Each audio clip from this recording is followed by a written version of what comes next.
के साथ चलिए अब अगली महत्वपूर्ण खबर का शुरुआत कर लेते हैं, जहां आपको बता दें कि बीते कल शुरू हुई राज्यसभा की कार्यवाही आज सुबह 4 बजे तक चली है और ऐतिहासिक वक्फ बिल पास हो गया।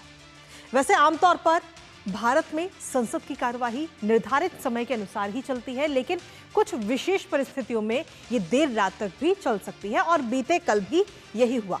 करीब 13 घंटे की लंबी चर्चा के बाद राज्यसभा से वक्फ बिल पर मोहर लग चुकी है। हालांकि इससे पहले लोकसभा से भी इस बिल को पास किया जा चुका है और अब इस बिल को राष्ट्रपति के पास भेजा जाएगा, जहां से दस्तखत होने के बाद ही बिल कानून के रूप में सामने आएगा और पुराना वक्फ बिल इतिहास बन जाएगा। इस बिल के विरोध में विपक्ष की तरफ से तमाम तर्क दिए गए, जिनके जवाब भी तुरंत उन्हें दिए गए और इस बिल के कानून बनने से क्या कुछ बदल जाएगा वो भी आपको बताएंगे, साथ ही करेंगे चर्चा। लेकिन उससे पहले आपको बताते हैं कि कैसे कानून बनने से बस एक कदम दूर है ये बिल। तो कानून बनने से सिर्फ एक कदम और दूर है, जहां आपको बता दें कि दोनों सदन यानी कि लोकसभा और राज्यसभा से इस बिल को पास किया जा चुका है।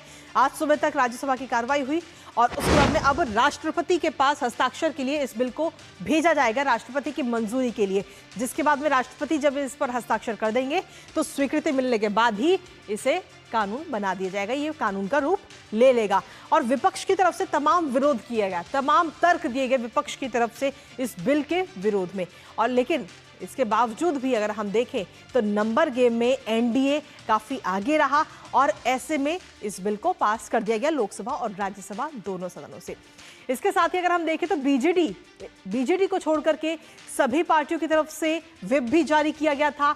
सभी पार्टियों ने अपने सांसदों के लिए व्हिप जारी किया था और लेकिन बीजेडी की तरफ से ये व्हिप जारी नहीं हुआ, जहां बीजेडी की तरफ से कहा गया कि सांसद अपनी अंतरात्मा की बात को सुने और उस हिसाब से वोट करे। ये बात बीजेडी की तरफ से कही गई। लेकिन इसके साथ ही वक्फ बिल पास हो गया और प्रधानमंत्री नरेंद्र मोदी ने भी इस पर खुशी जताई है। प्रधानमंत्री की तरफ से क्या कुछ कहा गया वो आपको बताते हैं। पीएम ने सीधे तौर पर कहा है कि वक्फ संशोधन विधेयक और मुसलमान वक्फ निरसन विधेयक पारित होने पर उन्होंने खुशी जताई है। सामाजिक आर्थिक न्याय, पारदर्शिता और समावेशी विकास के लिए ये अहम क्षण है, ये बात प्रधानमंत्री की तरफ से कही।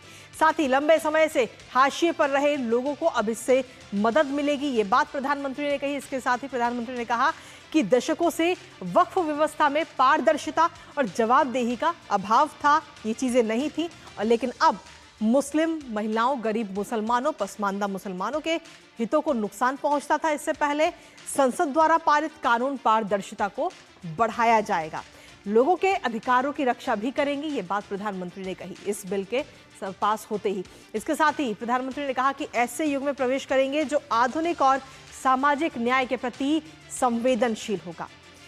इसके साथ ही प्रधानमंत्री ने कई बातों का और भी जिक्र किया। उन्होंने कहा कि हम प्रत्येक नागरिक की गरिमा की प्राथमिकता देने के लिए प्रतिबद्ध हैं। तो कहीं ना कहीं प्रधानमंत्री नरेंद्र मोदी ने भी राज्यसभा में कल जब ये बिल पास हुआ तो उसके बाद अपनी खुशी जाहिर की है और कई बातें उनकी तरफ से लिखी गई। लेकिन अब ये बिल सिर्फ एक कदम दूर है कानून बनने से और कानून बनते ही कई बड़े बदलाव हो जाएंगे, जिसमें हम देखें तो संपत्ति दान करने के लिए 5 साल का इस्लाम धर्म जो है वो जरूरी हो जाएगा अगर आप वक्फ को अपनी संपत्ति दान करते हैं तो।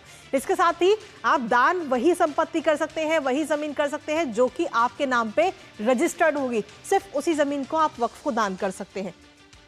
इसके साथ ही अब इसमें बदलाव करते हुए देखें तो पहले महिलाओं की एंट्री इसमें नहीं थी, लेकिन अब महिलाएं भी जमीन की उत्तराधिकारी होंगी।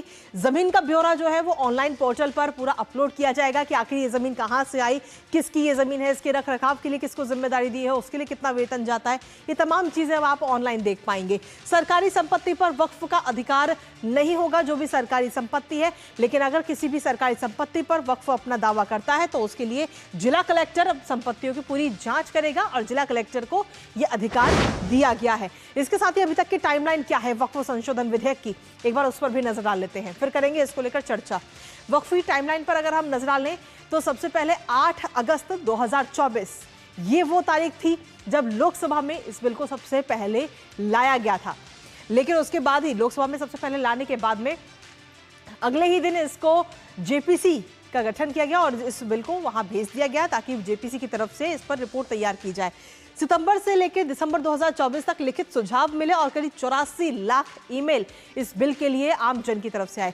जेपीसी की रिपोर्ट भी तैयार की गई। 27 जनवरी को जेपीसी की तरफ से पूरी ये रिपोर्ट तैयार कर दी गई। उसके बाद 29 जनवरी को जेपीसी की इस ड्राफ्ट रिपोर्ट को मंजूरी भी दे दी गई है। हमारे साथ हमारे सहयोगी शैलेंद्र इस वक्त जुड़ रहे हैं, सीधा उन्हीं का रुख करेंगे। शैलेंद्र, क्या कुछ ताजा अपडेट है, क्योंकि अब कहीं ना कहीं सिर्फ एक कदम और दूर है, राष्ट्रपति की तरफ से अब इस पर हस्ताक्षर हो जाएंगे और वक्फ बिल जो है वो कानून का रूप ले लेगा। देखिए, हम जानते हैं कि विपक्षी दलों ने, कांग्रेस ने, टीएमसी ने, समाजवादी पार्टी ने, आरजेडी ने इस विधेयक का विरोध किया, लेकिन लोकसभा में पहले और राज्यसभा में ये विधेयक अब पारित हो चुका है बहुमत से। सबसे बड़ी बात है कि क्या बदलने वाला है। देखिए, इससे पहले होता क्या था, 2013 में जो बदलाव हुआ था उसके बाद इस तरह की स्थितियां आई थी कि अचानक वक्फ की ज़मीनों में बहुत बढ़ोतरी देखने को मिली थी और ये कहा जा रहा था कि तमाम ऐसी ज़मीनों पर वक्फ का कब्जा हो रहा था जो विवादित थी या फिर वक्फ की ज़मीन नहीं थी। लेकिन वक्फ बाय यूजर जो एक क्लॉज डाला गया, यानी उपयोग के आधार पर किसी ज़मीन पर दावा कर दिया जाता था और वक्फ ट्राइब्यूनल को इतने अधिकार थे कि उसके बाद कोर्ट जाने के विकल्प ना के बराबर थे। बिल्कुल। तो फिर हो क्या रहा था कि एक तरफा फैसले हो रहे थे। वक्फ बोर्ड में वही लोग थे जो दरअसल एक तरफा फैसला कर रहे थे। अब 3 प्रमुख बदलाव हैं। पहली बात तो है कि ज़मीन वही दान कर सकते हैं जो प्रैक्टिसिंग इस्लाम, यानी इस्लाम धर्म उन्होंने 5 साल से अपनाया हुआ हो। ये नहीं कि आप किसी ने आज इस्लाम अपनाया और कल वो ज़मीन दान कर दे।